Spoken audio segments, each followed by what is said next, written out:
kerosene. You've seen it in jet fuel, lanterns, even camping stoves. It's been powering parts of our world for over a century. A clear, flammable liquid that burns clean, stores easily, and works almost anywhere. But here's the question most people never ask. How is kerosene actually made? What transforms thick, black crude oil into this clean-burning fuel? In this video, we're breaking it all down, from deep underground reservoirs to towering refinery columns, to the final moment it ignites. Before we get into the process, let's understand what kerosene really is. Kerosene is a hydrocarbon fuel derived from crude oil. It sits within a specific boiling range, roughly 150 degrees Celsius to 275 degrees Celsius.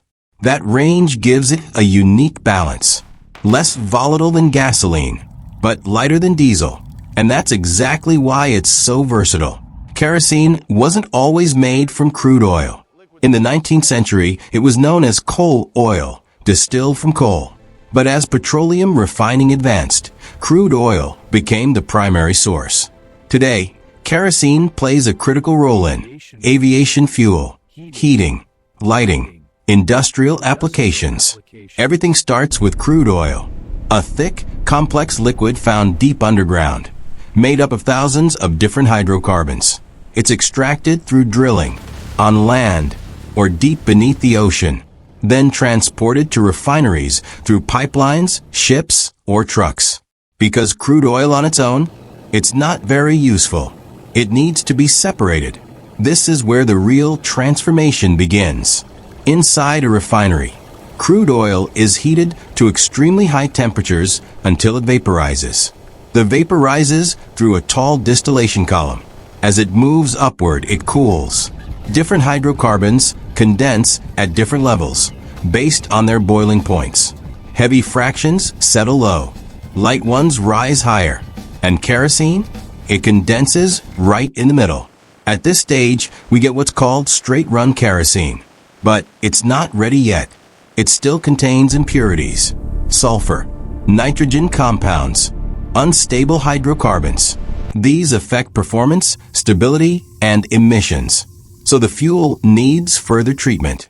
To clean it up, the kerosene goes through a process called hydrotreating. Here's what happens.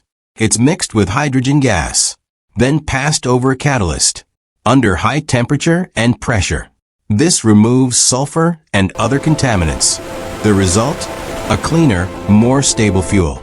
For aviation, the standards are even stricter. Fuels like Jet A, Jet A1, and JP8 must meet precise specifications. Additives are often introduced to improve combustion, lower freezing point, prevent corrosion. Because at 30,000 feet, there's no room for failure. Before kerosene is approved, it undergoes rigorous testing. Engineers measure flash point, freeze point, density, sulfur content. It must burn evenly, stay stable in storage, and perform reliably under extreme conditions.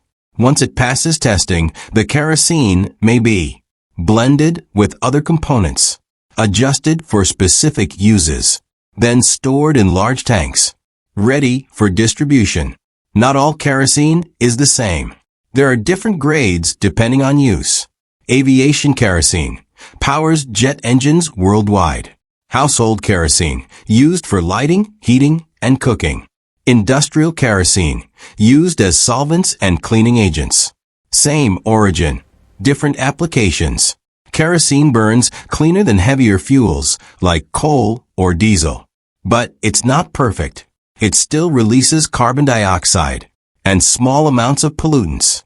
Spills and poor handling can also contaminate soil and water. That's why strict safety and environmental regulations are in place.